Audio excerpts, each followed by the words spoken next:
Good, you? Good. My name is Adeze Anyanwu, and I'm a U.S. University F&P student. And I wanted to know if I can do an abdominal exam on you today. Yes. Great, great, great. I also will be talking to you and also to the camera across there because I want my professor to know I'm verbalizing what we're doing in the exam. And also, I'm uploading it to YouTube so she can grade it. Do I have your consent? Yes, I do. Great. Could you tell me your name and your birthday? KB April 7, 2000. All right, so you're 20 years old? Yes. Great, great. Before I come in and start, I wash my hands and I keep them warm from the patient and I talk about the steps that we're going to do. There are 4 steps to the abdominal exam. That's inspection, auscultation, percussion, and palpation. So with the first part of inspection, you want to check for the abdomen contour, symmetry. You want to check for the hair growth. You want to see if there is peristalsis. You can often see that on very thin patient. I don't see this here. I'm also checking the color to see if there's any sign of jaundice. I'm also checking his sclera in his eyes to see if there's sign of jaundice. There is none. Everything looks set for the general inspection. The next thing is auscultation. We want to listen to the bowel sounds in all 4 quadrants. We want normal active bowel sounds, which is 5 to 35 a minute. They have hypo and then they have hyperactive bowel sounds. If you think you have hypoactive bowel sounds, you have to wait to 3 to 5 minutes before actually declaring that it's hypoactive. So I'm going to use my stethoscope and listen to his quadrants. At any time, KB, that you feel any pain or you just wish for me to stop, let me know, okay? Okay. All right, cool.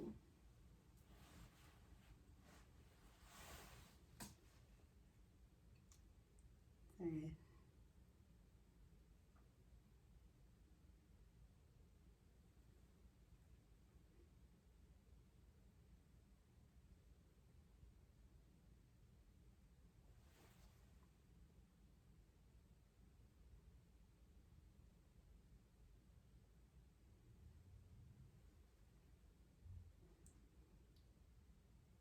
Is it cold? No. The stethoscope a little cold? No. Oh, because you did a little jump there every time I moved it. Also, with auscultation, you want to auscultate the arteries. There is the aorta, the renal arteries, and the iliac and the femoral.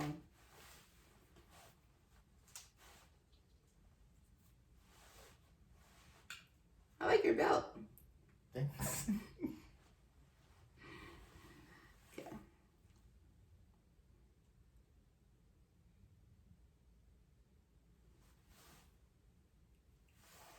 So I'm using the diaphragm and the bell to see if I hear any bruit, which is turbulent noise. And that was the aorta. And now, sorry, this is the aorta. It's okay. Well, tell them you're in an abdominal exam. There's no sign of bruit. The aorta branches off to the renal arteries.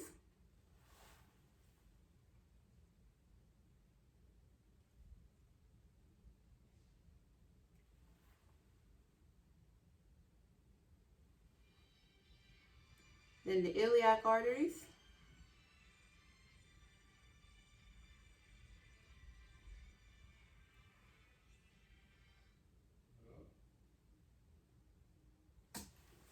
And due to the privacy of this patient, I'm not going to ask him to pull his pants down for the femoral, but I will demonstrate by my hand where the femoral arteries would be, and I will also listen to it with my bell and my diaphragm.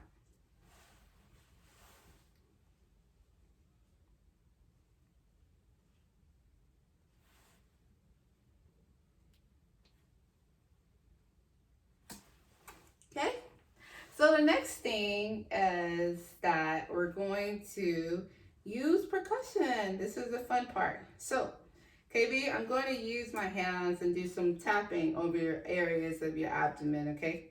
Okay. Anytime that you feel any tenderness or pain or you need me to stop, just let me know, okay? Okay. All right, cool.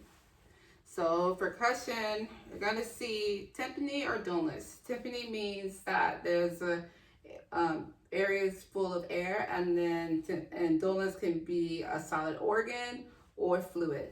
So we normally want to see tympany and the abdomen. So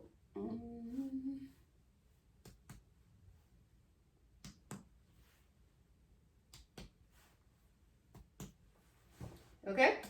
Yeah. All right, cool. All right, so that was all tympany, and now we want to check for the size of the liver. So I'm going to start here, the midclavicular line, and go up to I reach an area of dullness.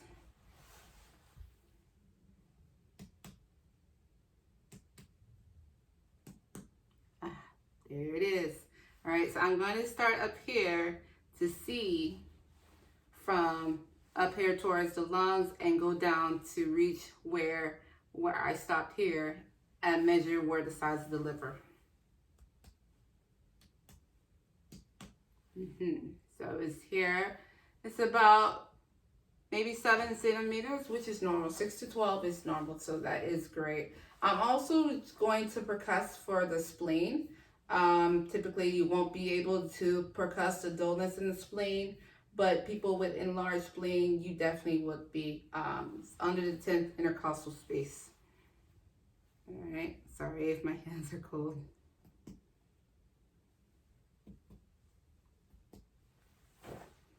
So it's tympany there. There's no dullness, so his spleen is okay as far as I can percuss. I'm also going to percuss the bladder.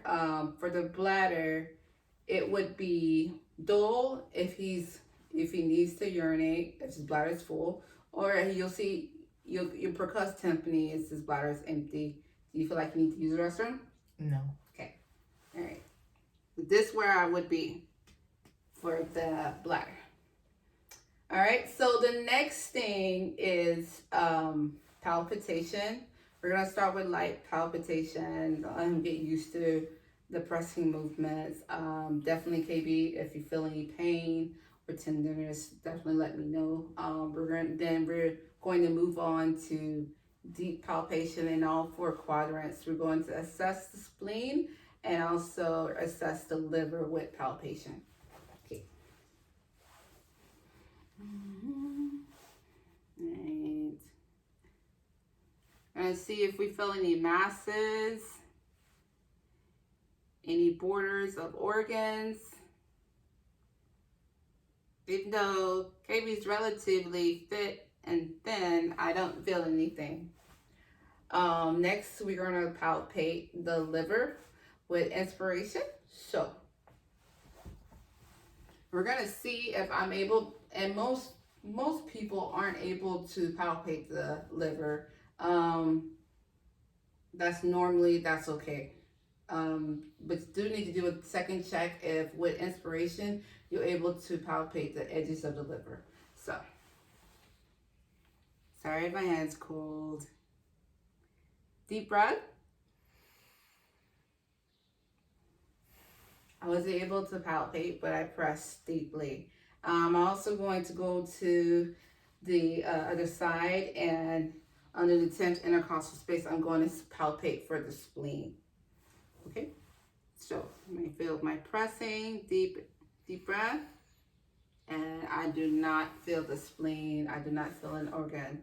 Now we have our special tests. One is the fluid wave test. So KB, I want you to do something for me. See your hand? I want you to hold it like this. Perfect. So I am fluid test for ascites. If he had ascites, when I keep one hand here to the flank and then one hand to the right side of the flank, and if I tap on one side, I should be able to feel fluid hitting the other hand, but I do not. So he's negative for ascites. Thank you. And you're a great partner. So the next one is Murphy's sign to check for cholecystitis, which is inflamed gallbladder. So with an inflamed gallbladder, when you take a deep breath and I push down deeply with deep palpitation, I should be able to touch it, or me pushing down in an area would cause immense pain, and the patient would immediately stop taking a deep breath. So I'm gonna start pushing down, and I'll ask him, "Can we take a deep breath? Any pain?" No. Okay, so he's negative Murphy's sign. So another test that I'm going to do is the Robson sign, which is one of the tests to test for appendicitis. I am going to take both of my hands and do deep palpation on the left side of his abdomen. Then if I release my hand up and he feel pain on the right side, then it's a positive sign for appendicitis. So I'm going to put my hand down here, the left side, lift up. Any pain? No. Okay, because you would feel pain on the other side. Sorry, my hands are a little cold. They're so clean. All right, my friend, you want to sit up, baby? You want to sit up and turn your, you can sit there with your back like that. Okay. Now I'm going to percuss your back. I'm going to hit it, and areas where your kidneys weak, check you for tenderness. So let me know if you feel any pain, okay? Okay. Any pain? No. Yay! All right. Well, thank you for participating, and thank you for helping me. All right? No problem. Take care.